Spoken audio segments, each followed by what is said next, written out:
Voilà un orateur qui savait faire vibrer son public. Les mauvais maris, les paresseux, les voleurs.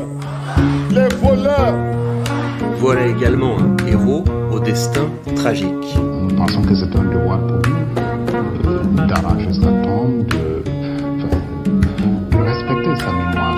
On dit parfois que nul n'est prophète en son pays, mais ce dicton s'applique mal au cas de Thomas Sankara. Pendant les quelques années où il a exercé les plus hautes responsabilités, il a donné à son public plus que de la confiance, une véritable foi.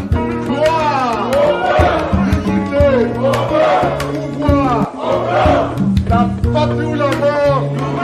La patrie ou la mort. Merci camarades. Et son rayonnement s'est étendu bien au-delà de ses frontières. Notre maison blanche se trouve dans le Harlem noir.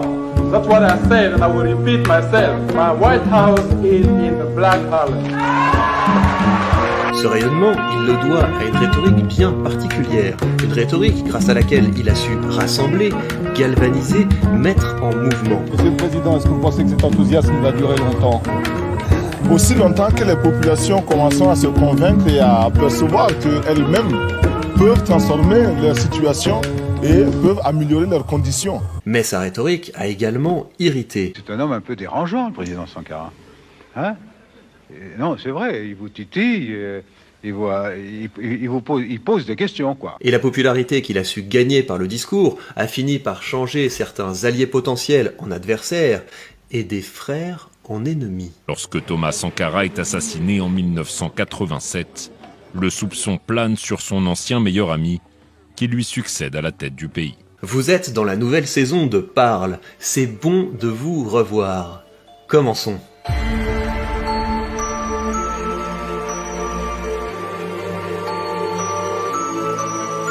Thomas Sankara fut président du Burkina Faso de 1983 jusqu'à son assassinat en 1987, assassinat vraisemblablement commandité par Blaise Compaoré.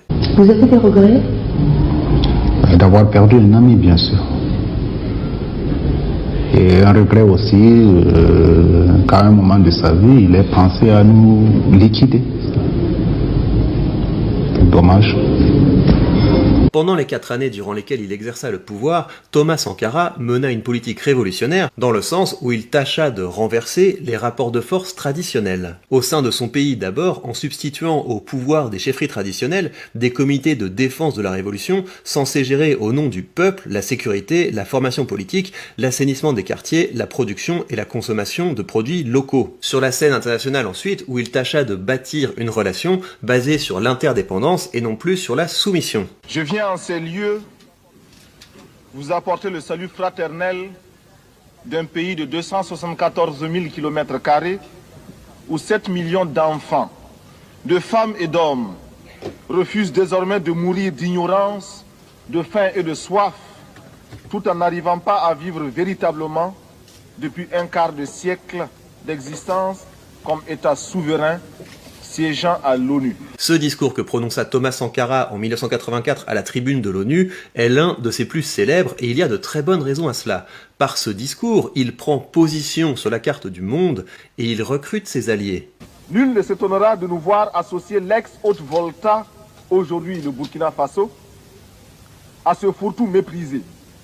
Le tiers-monde que les autres mondes ont inventé au moment des indépendances formelles pour mieux assurer notre aliénation intellectuelle, culturelle, économique et politique. Par ce discours également, il désigne ses ennemis. Que cesse l'arrogance des grands qui ne perdent aucune occasion pour remettre en cause le droit des peuples. L'absence de l'Afrique, du club de ceux qui détiennent le droit de veto, est une injustice qui doit cesser. Dans ce discours encore, il s'est mêlé un propos clair et des idées subtiles. Tous les nouveaux maîtres à penser, sortant de leur sommeil, réveillés par la montée vertigineuse de milliards d'hommes en haillons, effrayés par la menace que fait peser sur leur digestion cette multitude traquée par la faim, commencent à remodeler leurs discours et, dans une quête anxieuse, recherchent une fois de plus, en nos lieux et places, des concepts miracles. Et surtout, au-delà de la défense des intérêts de son seul pays, il parvient à donner à son propos une portée universelle. Mon pays est un concentré de tous les malheurs des peuples, une synthèse douloureuse de toutes les souffrances de l'humanité, mais aussi et surtout des espérances de notre lutte. Et pourtant, malgré toutes ces qualités, ce n'est pas dans ce discours que l'on va trouver ce qu'il y a de plus remarquable dans la rhétorique de notre orateur non aligné. Retrouvons Thomas Sankara quelques années plus tôt. En 1980, un coup d'État militaire met la main sur le pouvoir. Thomas Sankara n'y participe pas, mais il ne s'y oppose pas non plus. À l'époque, Thomas Sankara jouit d'une belle popularité auprès de la jeunesse parce que son style et son franc-parler détonnent avec les politiciens traditionnels. Il est donc nommé en septembre 1981 secrétaire d'État à l'information du gouvernement du colonel Césaire-Beau. Mais lorsque le gouvernement décide de supprimer le droit de grève, Thomas Sankara s'y oppose et donne sa démission. Le gouvernement la refuse. Thomas Sankara risque donc à présent de se retrouver pieds et poings liés à un gouvernement dont il ne partage ni les valeurs ni les méthodes.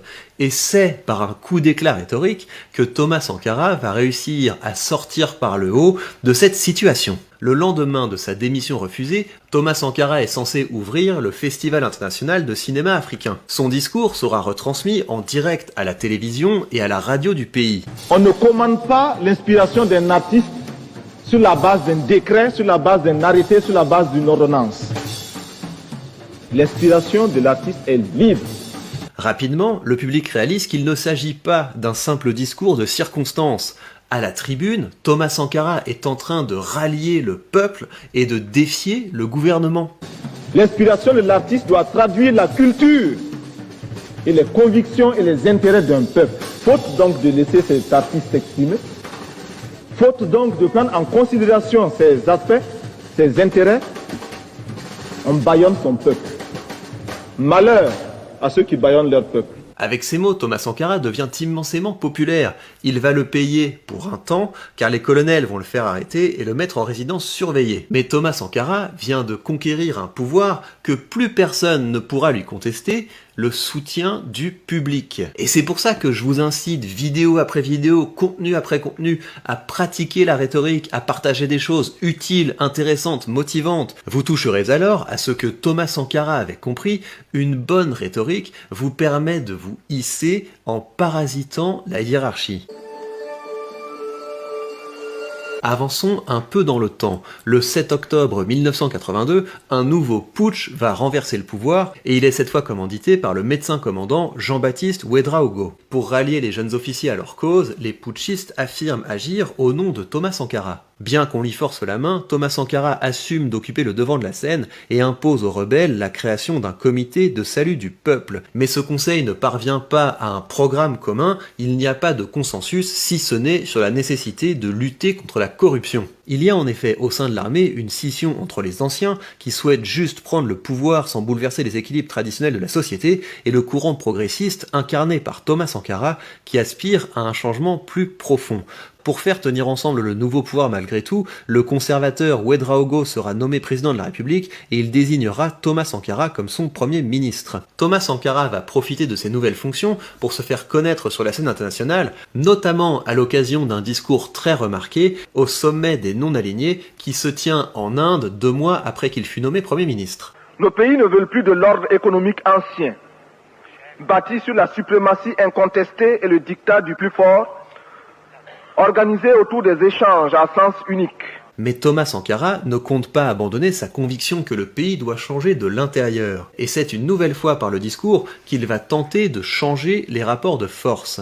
En vous réunissant à Bobo Dioulasso, vous apportez un démenti cinglant à l'impérialisme, à la réaction et à toutes les forces qui s'opposent au progrès. Dans ce discours, Thomas Sankara fait éclater au grand jour la fracture au sein du pouvoir entre la frange conservatrice de ceux qui veulent maintenir le statu quo et la frange révolutionnaire qu'il entend incarner. Il nous faut aujourd'hui comprendre que notre engagement dépend de notre capacité à comprendre, à définir, à démasquer nos ennemis à l'intérieur et nos ennemis à l'extérieur. Nous les avons cités à Ouagadougou, les ennemis du peuple voltaïque. Il ne faut pas avoir honte de les démasquer. Il ne faut pas avoir honte de les dénoncer. Ce qui est remarquable dans ce discours, c'est que Thomas Sankara ne s'adresse pas seulement à l'esprit de son public, il vise également leur corps. Jeunesse voltaïque, si un jour ces mercenaires que nous attendons de pied ferme venaient ici, seriez-vous prêts à prendre les fusils? Seriez-vous prêts à combattre l'ennemi? Seriez-vous prêts à combattre les valets locaux de l'ennemi? Jeunesse voltaïque, c'est ça la mobilisation. Il ne veut pas simplement changer leur opinion, il veut les engager dans un mouvement. La mobilisation, ce n'est pas coudre des uniformes et organiser des banquets.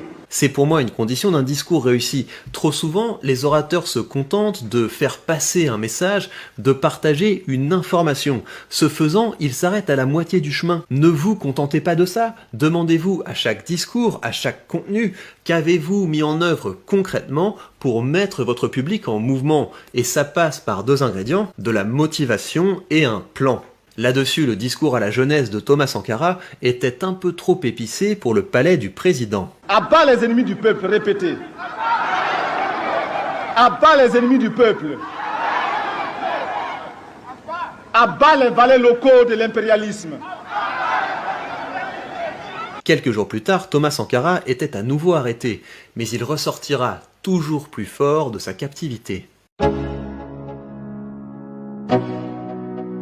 Cette fois, c'est la bonne. Un capitaine de 34 ans, grand admirateur du colonel Kadhafi, a pris le pouvoir dans un coup de force qui a fait 5 morts. Le 4 août 1983, un nouveau coup d'état militaire amène Thomas Sankara au pouvoir. Son programme est de sortir son pays de la dépendance vis-à-vis des puissances occidentales et de la France en particulier. Pour marquer symboliquement cette rupture, Thomas Sankara rebaptise son pays. C'est un nom qui ne nous renvoie qu'à un passé colonialiste. Par contre, Burkina Faso est un nom puisé dans le terroir même, qui a une signification dans notre langue. Qui veut dire patrie des hommes honnêtes. Fini la Haute-Volta, il s'appellera désormais le Burkina Faso. Le problème, c'est que le Burkina Faso fait partie des 10 pays les plus pauvres au monde et qu'il est donc très dépendant des aides extérieures. Pour redresser son pays, il va tenter de libérer les énergies de son peuple. Nous la gardons notre misère, nous acceptons de nous reconnaître comme tels, mais nous nous imposons de lutter contre cela, contre cette situation, parce que rien n'est immuable. Mettre tout le monde au travail, partager plus équitablement les fruits de ce travail et se débarrasser des profiteurs. Sur le papier, c'est un beau programme, mais cela suppose de bousculer les habitudes, de transformer la vie des gens. Je laisse aux historiens le soin de discuter si Thomas Sankara a su mener son ambitieux projet à bien. Ce que je peux vous dire, c'est qu'au plan rhétorique et au niveau de son ethos notamment, Thomas Sankara s'en est donné les moyens. Ces sacrifices, nous les imposons aux membres du gouvernement auxquels nous imposons un rythme de vie, un train de vie très modeste. Comment ? En incarnant son propos. Aussi pour montrer qu'on veut rompre avec d'anciennes habitudes, d'anciens privilèges, les Mercedes, symbole du pouvoir utilisé par les précédents régimes, ont été remplacés par des R5. Il n'allait pas vivre dans le luxe, sachant que son peuple peinait à se nourrir. Il n'allait pas non plus mettre son peuple au travail sans mettre la main à la pâte.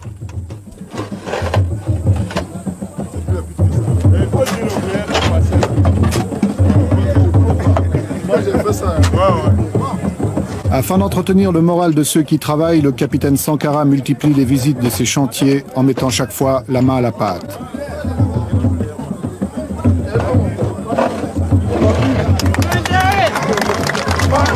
Ces images peuvent sembler anecdotiques, mais on touche pourtant à un point fondamental. Le bon orateur donne l'exemple. Si on demandait à nos politiques de se changer eux-mêmes avant de parler, on entendrait les mouches voler. Que vaut la parole d'un homme qui pousse son public à prendre un chemin qu'il n'a pas lui-même d'abord emprunté ? Commencez donc par vivre avant de parler.